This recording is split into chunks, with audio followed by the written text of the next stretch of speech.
ఇప్పుడు నేను లింగ రూపం నుంచి సాకార రూపంకి వచ్చిన ఆ శివుని రూపం గురించి చెప్తాను. ఎందుకు శివుడు అలా ఉంటాడు? ఇప్పుడు మిగతా అన్ని దేవతలను చూసుకుంటే వాళ్ళు ఎంతో అందంగా చాలా బాగా అలంకరించుకొని మంచి దుస్తులు వేసుకొని చాలా గొప్పగా కనిపిస్తారు. కానీ ఈయనను చూస్తే ఏమవుతుందంటే చాలా విచిత్రమైన రూపం. పాములు వేసుకొని ఉంటాడు, ఆ పులితోలు కట్టుకొని ఉంటాడు, ఆ శూలం ఒకటి పట్టుకొని బూడిద పూసుకొని తిరుగుతూ ఉంటాడు, కపాలమాలలు వేసుకొని. ఎందుకు అలా ఉన్నాడు? మిగతా అందరితో కంపేర్ చేసి చూస్తే ఈయన చాలా డిఫరెంట్గా ఉన్నాడు. కొంచెం కూడా కాదు, చాలా డిఫరెంట్గా ఉన్నాడు. ఎందుకు? అసలు ఏం నేర్చుకోవచ్చు అలాంటి రూపాన్ని చూసి? ఏ వ్యక్తి అయినా ఏం నేర్చుకుంటాడు? ఏంటి అంటే నేను ఒక్కొక్కటి ఎక్స్ప్లెయిన్ చేస్తాను. మొత్తం 15 నేను లిస్ట్ అవుట్ చేశాను. ఇంకా ఏవైనా మిస్ అయి ఉంటే మీరు నాకు కామెంట్స్లో చెప్తే దాన్ని యాడ్ చేస్తానన్నమాట. సో ముందుగా పైన శివుని జట రూపం దగ్గర నుంచి చెప్పుకుందాం. జటాజూటం, ఆ కొప్పు ఉంటుంది కదా పైన. ఎందుకు అందరూ కిందకి ఇలా లీవ్ చేసుకొని ఉంటే ఇతను ఎందుకు పైకి కొప్పు చుట్టుకొని ఉన్నాడు అంటే, యోగ శాస్త్రం ప్రకారం మనిషి శరీరంలో సూక్ష్మనాడి అనే ఒక కేంద్ర నాడి ఉంటుంది. అది తలపై సహస్రార చక్రం వద్ద ముగుస్తుంది. అక్కడి నుండే ప్రాణశక్తి పైకి లేచి అనంత చైతన్యంలో లీనమవుతుంది. సో శివుడు పరమయోగి. ఆయన జటలు ఆ సూక్ష్మనాడి యొక్క చిహ్నం. జటలంటే ఆ శక్తి పూర్తిగా పైకెగిసి సహస్రారంలో స్థిరపడిన స్థితి. ఆ జటలను విస్తరించి ప్రపంచమంతా ఆవరిస్తాయి. చూడండి, సగం జుట్టు పైకి లేచి కొప్పుగా ఉంటుంది, అంటే ప్రాణశక్తి పైకి లేచి సహస్రారలో లీనమవుతుంది. సో అది రిప్రజెంట్ చేయడానికి సగం జుట్టు కిందకి ఉంటుంది, ఇంకొక సగం జుట్టు పైకి లేచి ముడేసినట్టు ఉంటుంది. సో అదే ఇక్కడ చూపిస్తున్న విషయం. తరువాత గంగ భూమి మీదకి రావడం, ఈ కథ అందరికీ తెలుసు, గంగా అవతరణ. సో ఇక్కడ గంగను కొప్పులో పెట్టుకోవడం అనేది ఏం నేర్పుతుంది? అదే కొప్పులో, ఆ పైకి ముడేసిన కొప్పులో గంగా జలం ఉంటుంది.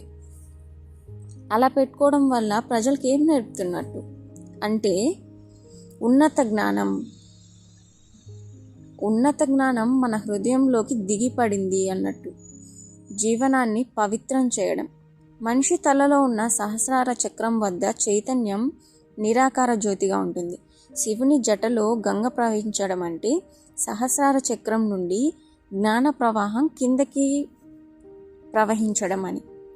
ఇందాకేం జరిగింది? ప్రాణశక్తి పైకి ఎగిసింది. ఇప్పుడు పైన మెదడులో ఉండే జ్ఞానం కిందికి ప్రవహించడం అని. అది కేవలం పైకి లేచే కుండలిని మాత్రమే కాదు, ఇది తిరిగి కిందికి వస్తూ ప్రపంచాన్ని పవిత్రం చేసే కరుణా ప్రవాహం. గంగ శివుని తలపై ఉంది అంటే జ్ఞానం అహంకారానికి పైనుంది అని. మూడవది చంద్రుడు, అర్ధచంద్రుడు. మన శరీరంలో చల్లని శాంతిమయ ప్రవాహం. శివుడి తలపై చంద్రుడు ఉంచడం అంటే ఆయన యోగశక్తిలో ఇడ, పింగళ, సూక్ష్మనాడి, ఈ 3 నాడులను పూర్తిగా సమతుల్యం చేసుకున్న స్థితి. అందుకే ఆయన ఎల్లప్పుడూ మౌనంగా శాంతంగా ఉంటాడు. అందుకే ఆయనను చంద్రమౌళీశ్వరుడు, సోమేశ్వరుడు అని పిలుస్తారు. శివుని తలపై ఉన్న అర్ధచంద్రం మనలోని మనస్సు శాంత స్థితిని సూచిస్తుంది. మనం ఆ స్థితిలోకి ప్రవేశించినప్పుడు మనసు కూడా అర్ధచంద్రంలా శాంతమవుతుంది. 4వది త్రినేత్రం, శివుని 3 కళ్ళు. శివుడికి 2 సాధారణ కన్నులు ఉంటాయి, సూర్యచంద్రుడు అని చెప్తూ ఉంటారు. 3వ కన్ను ఆయన నుదిటి మధ్యలో ఉంటుంది. దీన్ని జ్ఞాననేత్రం లేదా అగ్నినేత్రం అంటారు. ఈ నేత్రం తెరిచినప్పుడు సమస్త సృష్టి భస్మం అవుతుంది. మొదటిది జ్ఞాననేత్రం, పరమజ్ఞానం యొక్క ప్రతీక. 3వ కన్ను అనేది భౌతిక దృష్టికి మించి ఉన్న దివ్య దృష్టి. అంటే ఈ 2 కళ్ళతో చూసేది కాదు, చూడలేనిది ఇంకొకటి ఉంది అని సూచించడం. మన 2 కళ్ళు లోకాన్ని చూస్తాయి, కానీ 3వ నేత్రం సత్యాన్ని చూస్తుంది. అది మన లోపల నేనెవరు, అనే ప్రశ్నకు సమాధానం చూపించే నేత్రం. అది తెరుచుకున్నప్పుడు మనిషి మాయ నుండి బయటపడతాడు. మూడవ నేత్రం తెరుచుకోవడం అంటే దృష్టి బయట నుండి లోపలికి మలచడం అని. శివుడి త్రినేత్రం అంటే ఆయన నుదిటి మధ్యలో ఉన్న మూడవ కన్ను. దాన్ని జ్ఞాననేత్రం లేదా అగ్నినేత్రం అంటారు. ఇది భౌతిక దృష్టికి మించి ఉన్న దివ్య దృష్టి, మన లోపల సత్యాన్ని గుర్తించే శక్తి. ఆయన రెండు కన్నులు సూర్యచంద్రుడు లాంటివి. ఒకటి శక్తిని, మరొకటి సూచిస్తే మధ్యలోని మూడవ నేత్రం అగ్ని అంటే పరమజ్ఞానాన్ని సూచిస్తుంది. ఈ నేత్రం తెరుచుకున్నప్పుడు దహనం అయ్యేది ప్రపంచం మాత్రమే కాదు, మనలోని అజ్ఞానం, కామం, క్రోధం, అహంకారం వంటి దుష్ప్రవృత్తులు. యోగ సిద్ధాంతం ప్రకారం ఇది ఆజ్ఞచక్ర స్థానం. దీని ద్వారా మన లోపలి చైతన్యం జాగృతమవుతుంది. త్రినేత్రం అంటే ద్వంద్వాన్ని దాటి ఏకత్వాన్ని చూడడం. సుఖం, దుఃఖం ఈ రెండిటిని సమదృష్టితో చూడగల స్థితి. కాబట్టి శివుడి మూడవ కన్ను అనేది జ్ఞానం, చైతన్యం, శాంతి మరియు మాయ నుండి విముక్తి యొక్క ప్రతీక. ఐదవది త్రిపుండ్రం. 3 నామాలను ధరించి ఉంటాడు.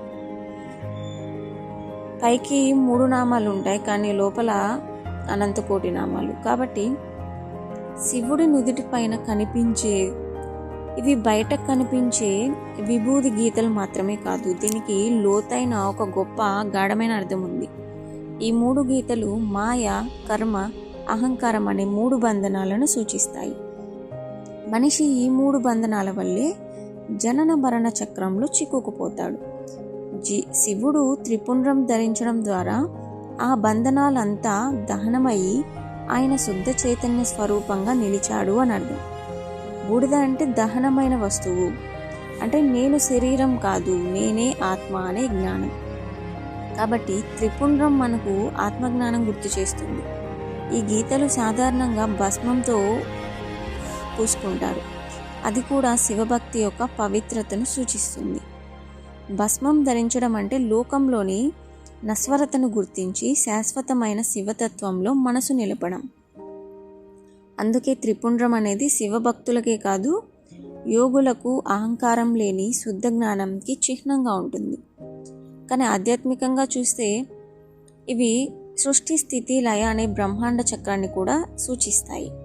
ఈ 3 ప్రక్రియలు అంతా శివ చైతన్యంలో జరుగుతాయి. అందుకే త్రిపుండ్రం అంటే శివుని సమస్త సృష్టి చక్రానికి మూల కారణమని చెప్పే చిహ్నం. సృష్టి, స్థితి, లయ, బ్రహ్మ, విష్ణు, రుద్ర. 6వది కుండలాలు, చెవులకి ధరించే కుండలాలు. మనకి జనరల్గా పిక్చర్స్లో చూస్తే 2 ఒకేలా గీసుంటారు, ఎందుకంటే అంత జూమ్ చేసి ఎవరు గమనించరు కాబట్టి. కానీ ఈ 2 డిఫరెంట్గా ఉంటాయి. కుడివైపుది ఒకలా, ఎడమ వైపుది ఒకలా ఉంటుంది. సో ఈ కుండలాలు అనేవి ఆభరణాలు మాత్రమే కావు, దీనికి ఒక గొప్ప అర్థం ఉంది. శివుడు ధరించే ఒక చెవి పురుష కటకం, మరొక చెవికి స్త్రీ వలయం ధరించి ఉంటాడు. ఇది ఆయనలో ఉన్న అర్ధనారీశ్వర తత్వంను సూచిస్తుంది. అంటే శివుడు కేవలం పురుషతత్వం కాదు, ఆయనలో స్త్రీతత్వము సమానంగా ఉంది. ఈ 2 కుండలాలు శివశక్తి యొక్క ఏకత్వాన్ని, సృష్టి యొక్క సమతుల్యాన్ని ప్రతిబింబిస్తాయి. ప్రపంచం సృష్టి చెందడానికి శక్తి అవసరం, కానీ ఆ శక్తికి ఆధారం శివ చైతన్యం. కాబట్టి శివుడు ఈ 2 తత్వాలను ఒకే రూపంలో ధరించడం ద్వారా పురుషుడు, స్త్రీ 2 వేరు కాదు, ఒకే పరబ్రహ్మ చైతన్యం అని బోధిస్తాడు. చెవులంటే శ్రవణ ద్వారాలు, అవి జ్ఞానం గ్రహించే మార్గాలు. శివుడు ఈ 2 చెవుల ద్వారా 2 రకాల జ్ఞానాన్ని వినగలడు. ఒకటి లోక జ్ఞానం, అంటే ప్రేమ, దుఃఖం, బాధ వంటి మానవ అనుభవాల లోతు. మరొకటి పరమజ్ఞానం, అంటే ఆత్మసత్యం, మౌనం, చైతన్యం వంటివి. కాబట్టి 2 కుండలాలు అంటే ఈ 2 జ్ఞానదారులను సమతౌల్యంగా గ్రహించే శక్తి. అంతేకాక శివుడు వాటి ద్వారా మనకు చెప్పే సూత్రం ఏంటి అంటే, ఏ దిశలోనూ అతిశయం కాకూడదు. పురుషత్వం లేదా స్త్రీత్వం, జ్ఞానం లేదా భక్తి, శక్తి లేదా శాంతి, ఇవన్నీ కూడా సమానంగా ఉన్నప్పుడే పరిపూర్ణత వస్తుంది. అందుకే శివుడు కుండలాలు పరిపూర్ణ చైతన్యం యొక్క ప్రతీకగా నిలుస్తాయి. ఆ చైతన్యం స్త్రీ లేదా పురుషుడని కాదు, but the union of both, the eternal harmony of creation and consciousness. 7వది నాగాభరణం అయిన జ్యువెలరీ. ఇది శివుడి మెడ చుట్టూ తిరుగుతూ కనిపించే నాగం అంటే వాసుకి అని పిలుస్తారు. ఇది శివుడి అత్యంత గాఢమైన ఆధ్యాత్మిక చిహ్నాల్లో ఒకటి. నాగభూషణం అనేది భయానకంగా కనిపించినా దానిలో ఉన్న అర్థం అత్యంత శాంతియుతమైనది మరియు యోగ మార్గానికి బలమైన ప్రతీక. శివుడి మెడలో పాము ఉండడం అంటే ఆయనకు భయం, మరణం, కాలం, ప్రాణశక్తి అన్నీ ఆధీనంలో ఉన్నాయని సూచిస్తుంది. పాము అనేది ప్రాణశక్తి యొక్క ప్రతీక, అంటే ముఖ్యంగా కుండలిని శక్తి, మన శరీరంలో స్తంభించి ఉన్న దివ్యశక్తి. శివుడు ఆ పామును మెడలో ధరించడం అంటే ఆయన ఆ ప్రాణశక్తిని పూర్తిగా నియంత్రించిన యోగేశ్వరుడు, కుండలిని మేల్కొలిపి దాన్ని శాంత రూపంలో నిలిపినవాడు అని అర్థం. పాము సాధారణంగా కాలాన్ని కూడా సూచిస్తుంది, ఎందుకంటే అది చుట్టుకుపోయిన వలయంలా సమయ చక్రాన్ని పోలి ఉంటుంది. శివుడి మెడ చుట్టూ పాము తిరుగుతూ ఉండడం అంటే ఆయన కాలానికి అధిపతుడు అని సూచిస్తుంది. సమయానికి కూడా ఆయన బంధించబడడు. అలాగే పాము విషాన్ని ఉత్పత్తి చేస్తుంది, కానీ ఆ విషం శివుడి నీలకంఠంలో ఆగి లోకాన్ని రక్షించినట్లే పాముని మెడలో ధరించి అంటే ఆయన విషాన్ని, దుఃఖాన్ని, నాశనాన్ని కూడా శాంతి రూపంలో మార్చగలడు. ఇంకా ఒక అర్థం ప్రకారం పాము మనలోని భయాన్ని, కామాన్ని, క్రోధాన్ని సూచిస్తుంది. శివుడు దానిని మెడలో ధరించడం అంటే ఆయన దుష్ప్రవృత్తులన్నింటినీ జయించి వాటిని తన ఆభరణాలుగా మార్చుకున్నాడు. ఇది యోగా శాస్త్రంలో అత్యున్నత స్థితి. దుష్ట శక్తులు కూడా శివ చైతన్యంలో కలిసినప్పుడు అవి పవిత్రం అవుతాయి. అందువల్ల నాగభూషణం మనకు ఏం గుర్తు చేస్తుంది అంటే నిజమైన శాంతి అంటే బయట ప్రపంచం నుంచి తప్పించుకోవడం కాదు, భయాన్ని ఎదుర్కొని దానిని ఆధ్యాత్మిక శక్తిగా మార్చుకోవడం. శివుని మెడలో ఉన్న పాము మనకు ఈ విషయాన్ని బోధిస్తుంది. భయం కూడా శక్తే. దానిని జ్ఞానంగా మార్చగలిగితే మనం శివుని సమానులైపోతాం. 8 రుద్రాక్షమాలలు. శివుడు చేతికి, మెడలో మొత్తం రుద్రాక్షమాలలు ధరించి ఉంటాడు. ఆ పిక్చర్ని మనం సరిగ్గా గమనిస్తే ఆయన ఆభరణాల్లో కూడా అత్యంత పవిత్రమైనవి. అవి కేవలం మూలాలు కాదు, శివుని కన్నీటి బిందువుల రూపం అని పురాణాలు చెప్తున్నాయి. ఒకసారి శివుడు లోకమంతా పాపం, అజ్ఞానం, దుఃఖంతో నిండిపోయిన దృశ్యం చూసి కరుణతో కన్నీళ్లు కార్చాడు. ఆ కన్నీటి బిందువులు భూమిపై పడ్డప్పుడు రుద్రాక్ష వృక్షాలుగా మొలిచాయి అని చెప్తుంటారు. అందుకే ప్రతి రుద్రాక్ష గింజ శివుని చైతన్యపు బిందువుగా భావించబడుతుంది. రుద్రాక్ష ధరించడం అంటే మన హృదయంలో శివుని స్మరణ, చైతన్య, రక్షణ స్థాపించడం. అది కేవలం భక్తి సూచిక కాదు, అది శాస్త్రీయంగా కూడా మన శరీరంలో శాంతి, ధ్యాన స్థితి, హృదయ స్పందన, సమతుల్యం కలిగించే శక్తి కలిగిన బీజమని. రుద్రాక్ష ధారణ చేసినప్పుడు అది మన నాడీ మండలాన్ని శాంతపరుస్తుంది, మనస్సును కేంద్రీకరిస్తుంది, ధ్యానానికి సులభత కలుగుతుంది. ప్రతి రుద్రాక్షకు వేరువేరు ముఖాలు ఉంటాయి, డిఫరెంట్ ఫేసెస్. అవి వేరువేరు శివతత్వాల్ని సూచిస్తాయి. ఉదాహరణకి ఏకముఖి రుద్రాక్ష, అది శివుని ఏకత్వ చైతన్యాన్ని సూచిస్తుంది. తర్వాత పంచముఖ రుద్రాక్ష సాధారణంగా ధ్యానం, శాంతి, జ్ఞానం వీటి కోసం ధరిస్తూ ఉంటారు. సో ఇలాగా డిఫరెంట్ ఫేజెస్ ఉంటాయి రుద్రాక్షకి.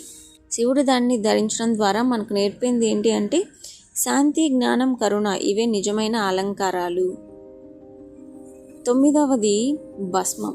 ఆయన భస్మధారి శంకర అంటారు. శివుడి శరీరం అంతా పూసిన భస్మం లేదా విభూతి ఆయన రూపంలో ఉన్న అత్యంత పవిత్రమైన చిహ్నం. అది కేవలం బూడిద కాదు, అది జీవితం, మరణ, మాయ అన్ని దాటి ఉన్న శివతత్వం యొక్క ప్రతీక. భస్మం అనేది దహనమైన తరువాత మిగిలిపోయే చివరి స్థితి. దాని తర్వాత ఆ భస్మాన్ని ఇంకెవరూ నాశనం చేయలేరు. అందువల్ల అది నిత్యమైన సత్యాన్ని సూచిస్తుంది. శివుడు భస్మంతో తన శరీరాన్ని అలంకరించడం అంటే నేను ఈ నశ్వర శరీరం కాదు, నేను చైతన్యం అని ఆయన ప్రపంచానికి తెలియజేస్తున్నాడు. భస్మం మనిషికి ఎప్పుడూ ఒక జ్ఞాపకంగా ఉండాలి. ఈ శరీరం ఏదో ఒక రోజు భస్మం అవుతుంది, కానీ ఆత్మ మాత్రం శాశ్వతం. శివుడు భస్మం ధరించడం ద్వారా అహంకారాన్ని, ఆశలను, మోహాన్ని దహనం చేసి జ్ఞానస్వరూపుడిగా నిలిచాడు. అందుకే భస్మం పూయడం అంటే మనలోని అహంకారం కాలిపోయి మిగిలేది శాంతి, జ్ఞానం, ఆత్మ సాక్షాత్కారం మాత్రమే. భస్మం మనకు నశ్వరతను గుర్తు చేస్తూ లోకపు తాత్కాలిక సుఖదుఖాలపై అధిక ఆసక్తి చూపకుండా ఆధ్యాత్మిక స్థితిలో లీనమవమని చెప్తుంది. యోగ దృష్టిలో కూడా భస్మం పవిత్రతకు, శరీర శాంతికి ప్రతీక. అది చర్మంలోని ఉష్ణతను సమతుల్యపరుస్తుంది. ధ్యానానికి ముందు మనసు శుద్ధపరుస్తుంది. భస్మంతోనే శివభక్తులు త్రిపుండ్రం పెట్టుకుంటారు. అది మాయ, కర్మ, అహంకార దహనమైన దానికోసం చిహ్నం. మొత్తానికి శివుడు భస్మం అనేది మరణాన్ని జయించిన చైతన్యం, మాయను అధిగమించిన జ్ఞానం మరియు భక్తి, త్యాగం, శాంతి సమ్మేళనం అని అర్థం. భస్మం మనకు మొత్తంగా చెప్తున్నది ఏంటి అంటే ప్రపంచం కూడా భస్మం అవుతుంది, కానీ శివతత్వం ఎప్పటికీ అక్షయంగా నిలుస్తుంది అని. 10వది వ్యాఘ్ర చర్మం, పులి చర్మం, గజ చర్మం, వాటెవర్. సో శివుడు ధరించిన వ్యాఘ్ర చర్మం ఆయన రూపంలోని మరో గొప్ప ఆధ్యాత్మిక చిహ్నం. ఇది కేవలం ఒక వన్యప్రాణి చర్మం కాదు, శివుని అంతర్మాన విజయం, యోగ శాంతి మరియు దుష్ట ప్రవృత్తులపై సాధించిన జయంకి ప్రతీక. పులి అనేది హిందూ తత్వంలో చాలా కాలంగా కామ, క్రోధ, లోభ, మోహ, మదమత్సర్యాలు అనే 6 శత్రువుల్ని సూచిస్తుంది. అవే మనిషి అంటే ఇక్కడ పులి చర్మం ధరించాడంటే ఆయన నిజంగా పులిని చంపేసి చుట్టుకున్నాడు ఏంటి, ఇంత క్రూరుడా అని కాదు. ఇక్కడ వ్యాఘ్ర చర్మం అంటే నీకు 6 రకములైన దుష్ప్రవృత్తుల్ని సూచిస్తుంది అని. అవే మనిషి మనస్సును అశాంతితో, అంధకారంలో బంధిస్తాయి. శివుడు ఆ పులి చర్మం మీద కూర్చొని ఉండడం అంటే ఏంటి? ఆయన 6 అంతర శత్రువులను జయించి వాటిని తన పాదాల కింద ఉంచుకున్నాడు అని అర్థం. ఇది మనలోని అహంకారం మరియు భోగాశక్తి మీద శివుడి విజయానికి సూచిక. పులి చర్మం శివతత్వంలోని విరుద్ధ శక్తుల సమన్వయాన్ని కూడా చూపుతుంది. పులి అంటే ఏంటి? క్రూరత్వం. శివుడు అంటే శాంతి. ఈ 2 విరుద్ధమైన శక్తులు ఒకే సమతుల్యంలో ఉన్నాయంటే అది ఆయన సమగ్రతను సూచిస్తుంది. సృష్టిలో శాంతి, శక్తి 2 అవసరం. సృష్టి ఈ రెండింటిని తనలో కలిపి ఉన్నాడు, శివుడు ఈ రెండింటిని తనలో కలిపి ఉన్నాడు. మొత్తంగా పులి చర్మం మనకు చెప్తుంది ఏంటంటే యోగ మార్గం అంటే పులి లాంటి మనసులో వికారాలను చంపడం కాదు, వాటిపై ఆధిపత్యం సాధించడం. నిజమైన యోగి కోపం, వాంఛ, అహంకారం వంటి శక్తులను దహనం చేసి వాటినే తన శక్తులుగా మార్చుకున్నవాడు. శివుడు ఆ పులి చర్మం ధరించి మనకు నేర్పుతున్న సూత్రం ఏంటి అంటే సంయమనం ఉన్న చోటే శక్తి ఉంటుంది, శాంతి ఉన్న చోటే శివతత్వం వెలుగుతుంది. 11 సింజిని మరియు డమరుకం. శివుడి చేతిలో సింజిని అనే ఒక వాయిద్యం ఉంటుంది. దాన్ని జనరల్గా ప్రజలు శివుడు పొగ తాగుతాడు అనే విధంగా మంచి క్రియేటివిటీతో ఇష్టం వచ్చినట్లుగా డ్రా చేసేసి సోషల్ మీడియాలో అప్లోడ్ చేస్తుంటారు. కానీ అది యాక్చువల్గా సింజిని వాయిద్యం. అయితే సింజిని, డమరుకం 2 శబ్దాలే కదా చేస్తాయి, మరి తేడా ఏంటి అంటే శివుడి చేతుల్లో కనిపించే డమరుకం మరియు సింజిని 2 శబ్దానికి సంబంధించినవి. దివ్యవాద్యాలైనప్పటికీ కూడా వాటి తత్వం, నాదం మరియు అర్థం వేరువేరు. డమరుకం ఒక చిన్న హార్గ్లాస్ షేప్డ్ వాద్యం. ఇది శివుడి కుడి చేతిలో ఉంటుంది. దీన్ని శివుడు తిప్పినప్పుడు 2 వైపులా ఉన్న బీడ్లు ఒకదానినొకటి తగిలి శబ్దం, ఒక గంభీరమైన శబ్దం చేస్తాయి. ఆ నాదమే సృష్టి యొక్క ఆదినాదం. అదే వేదాల్లో చెప్పిన ఓంకార ధ్వని. వేదాంతం ప్రకారం నాదాత్ బిందువు సముత్పన్న అంటే నాదం నుంచే బిందువు పుట్టింది. అందువల్ల డమరుక శబ్దం అనేది జ్ఞానం పుట్టిన క్షణం, బ్రహ్మాండం ఆవిర్భవించిన స్ఫూర్తికి ప్రతీక. డమరుకం ద్వారా శివుడు జ్ఞానానికి, సృష్టి ప్రాణానికి రూపమిచ్చాడు. అది శబ్ద రూపంలో ఉద్భవించి భౌతిక లోకాన్ని సృష్టించింది. కాబట్టి డమరుకం అనేది శబ్దం అంటే సృష్టి ప్రారంభానికి సంకేతం. ఇక సింజిని విషయానికి వస్తే ఇది ఒక వాయిద్యం. దాని ధ్వని చాలా మృదువైనది, సంగీత రూపమైనది. సో డమరుకం అనేది ఆదినాదం అయితే సింజిని ఆ నాదం యొక్క ప్రవాహం. అంటే సృష్టి మొదలైన తర్వాత దానిలో వచ్చే చలనం, స్పందన, లయ అని అర్థం. సింజిని యొక్క నాదం సృష్టిని కదిలించి ఉంచుతుంది. అది విశ్వంలోని ప్రతి అణువులో జీవం నింపే శక్తి. ఈ రెండు వాద్యాలు కలిపి శివతత్వంలో ద్వంద్వ శక్తులను ప్రతిబింబిస్తాయి. ఒకటి ప్రారంభమైతే మరొకటి కొనసాగింపు. సో ఈ రెండు మనకి సూచిస్తున్నది ఏంటంటే సృష్టి అనేది నిశ్శబ్దం నుంచి పుట్టిన నాదం, ఆ నాదం నుంచి ప్రవహించిన జీవం. 12 శంఖం. శివుడు తాండవం చేసినప్పుడు ఆయన డమరుక నాదం నుంచి సృష్టి పుట్టింది. శంఖం ఆ నాదానికి ప్రతిధ్వని. అంటే ఆ మొదటి సృష్టినాదం విశ్వంలో వ్యాపించి తిరిగి ప్రతిధ్వనించే రూపం. అందుకే కొన్ని శైవ ఆలయాల్లో కూడా శంఖం మ్రోగిస్తారు. అది శివనాదంకు ప్రతిబింబం. 13 కాళ్లకు ఉండే కడియాలు లేదా నాగులు. ఆయన తాండవ నాదంతో భూమిని ప్రాణవంతం చేస్తాయి. ప్రతి కదలికతో, ప్రతి మ్రోగుతో ఆ నాదం విశ్వంలో వ్యాపిస్తుంది. ఆ నాదం మన లోపల ధ్యానంలో వినిపించే ఓంకారనాదంకి సమానం. శివుడి పాదాల నడకతో సృష్టి కదులుతుంది. ఆయన గజ్జల నాదంతో కాలం మోగుతుంది. శివుడు కదిలితే సృష్టి మేల్కొంటుంది. ఆయన గజ్జలు మోగితే చైతన్యం నర్తిస్తుంది. 11 త్రిశూలం. శివుడి చేతిలో కనిపించే త్రిశూలం అంటే కేవలం ఒక ఆయుధం కాదు, అది జ్ఞానం, శక్తి మరియు సమతుల్యంకి ప్రతీక. త్రిశూలం అంటే 3 అంచులు ఉన్న ఆయుధం. ఈ 3 అంచులు శివతత్వంలోని 3 ప్రధాన శక్తులను సూచిస్తాయి. యాజ్ వి ఆల్రెడీ డిస్కస్డ్ ఏంటి అంటే విల్ పవర్, ఇచ్ఛాశక్తి, జ్ఞానశక్తి, క్రియాశక్తి. ఈ 3 శక్తులను సమతుల్యంగా ఉంచి సృష్టిని నడిపే పరమ చైతన్యం. సృష్టి ఆయన సంకల్పం, స్థితి ఆయన కరుణ, లయ ఆయన తాండవం. త్రిశూలం మనిషిలోని 3 స్థితులను కూడా సూచిస్తుంది: భూతం, భవిష్యత్తు, వర్తమాన కాలం. శివుడు ఈ 3 కాలాలను అధిగమించిన వాడు, కాలాంతకుడు. అందువల్ల త్రిశూలం అంటే కాలానికి కూడా అతీతమైన చైతన్యం. ఇంకా ఒక దృష్టిలో చెప్పాలంటే ఈ 3 అంచులు మనిషిలోని 3 మలినాలను కూడా సూచిస్తాయి: అహంకారం, మోహం, అవిద్య. శివుడు వాటిని నాశనం చేసి మనసులోని జ్ఞానాన్ని వెలిగిస్తాడు. అందుకే త్రిశూలం అహంకారం మీద జ్ఞానం విజయం సాధించిన రూపం.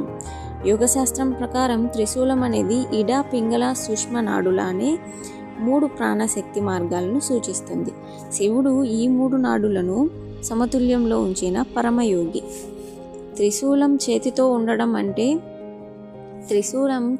ఉండడం అంటే ఆ యోగ సమతుల్య స్థితిని పొందిన స్థిరమైన చైతన్యం. భక్తిపరంగా త్రిశూలం అనేది రక్షణ చిహ్నం. అంటే శివభక్తులు చెప్తారు, శివుని త్రిశూలం మన భయాలను చీల్చి మనసులో ధైర్యాన్ని నింపుతుంది. దాని 3 అంచులు మన జీవితంలోని 3 దుఃఖాలను తొలగిస్తాయి. శివుడి చేతిలో త్రిశూలం ఉన్నంతకాలం భయం, అజ్ఞానం, దుఃఖం మనపై ఆధిపత్యం చూపలేవు. అది శివుని శక్తి, శాంతి, జ్ఞానం ఈ 3 కిరణాల సమ్మేళనం. 15 నీలకంఠం. శరీరం అంతా కర్పూర రంగులో ఉంటే ఒక కంఠం దగ్గర నీలిరంగులో ఉంటుంది. దీని అర్థం విషాన్ని రక్షణగా మార్చిన దివ్య చిహ్నం. పురాణాల ప్రకారం సముద్ర మథనం అందరికీ తెలిసిన కథ. ఇది నేను మళ్ళీ ప్రత్యేకించి చెప్పేది కాదు. సో ఇందులో అర్థం చేసుకోవాల్సిన లోతైన విషయం ఏంటంటే శివుడు ఆ విషయాన్ని తాగడం అంటే ఆయన లోకాల బాధ, దుఃఖం, పాపం అన్నింటినీ తనలో స్వీకరించి వాటిని ప్రేమగా, శాంతంగా మార్చినవాడు అని అర్థం.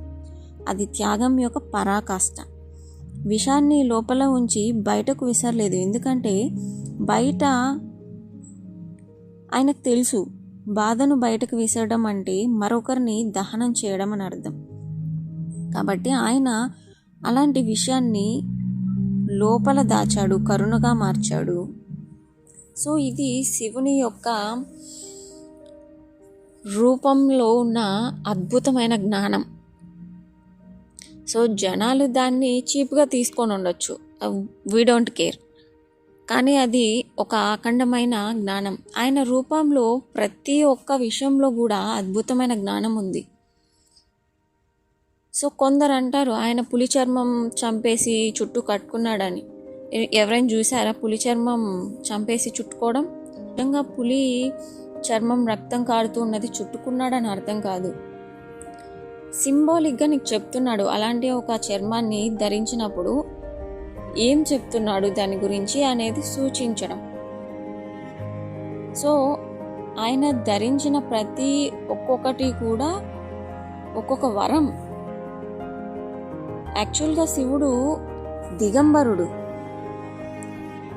ఈ పాయింట్ చాలా ముఖ్యం, నేను మర్చిపోయాను. శివుడు దిగంబరుడు. ప్రజలు అంటారు ఆయన దుస్తులు లేకుండా ఆ విధంగా తిరుగుతాడు అని. దుస్తులు ఎవరు? మనిషికి దుస్తులు అవసరం. ఎందుకంటే మనిషికి కొన్ని ప్రత్యేక గుణాలు ఉంటాయి, సిగ్గు, ఇవన్నీ. ఇంకా చెప్పాలి అంటే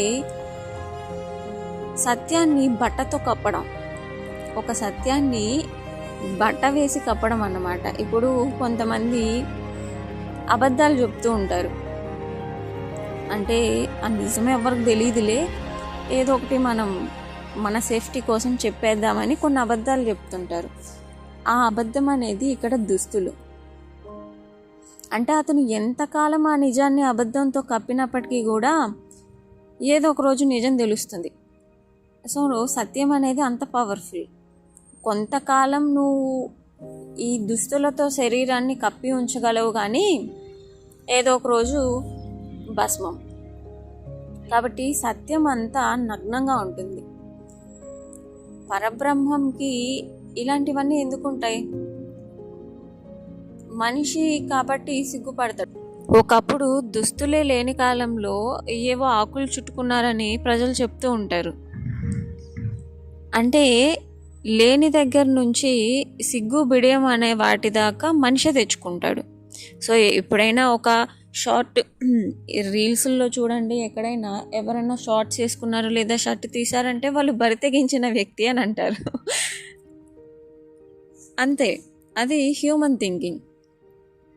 ఆ బట్ట కొంచెం పైకి వెళ్తే అది బరితెగించడం, ఫుల్గా కప్పుకొని ఉంటే దాన్ని ఏమంటారు? పద్ధతి. సో ఇట్లా రెండు కోణాలుగా విభజించి చూడాల్సిన అవసరం లేదు. ఆ శరీరం దేముందే ఏదో ఒక రోజు అక్కడ నిప్పుల్లో వేస్తారు. సో సత్యం ఎప్పుడు నగ్నంగా ఉంటుంది అని చెప్పడానికి శివుడు దిగంబరుడుగా ఉంటాడు. నగ్న సత్యం శివుడు. పైకి భోగాలు ఇవన్నీ మనిషిని ఏమార్చినప్పటికీ కూడా నగ్న సత్యం శివుడు. అది రిప్రజెంట్ చేయడానికి అలా నగ్నంగా ఉంటాడు అని చెప్పబడుతుంది. సో ఇది శివుని యొక్క రూపం. Thank you for listening.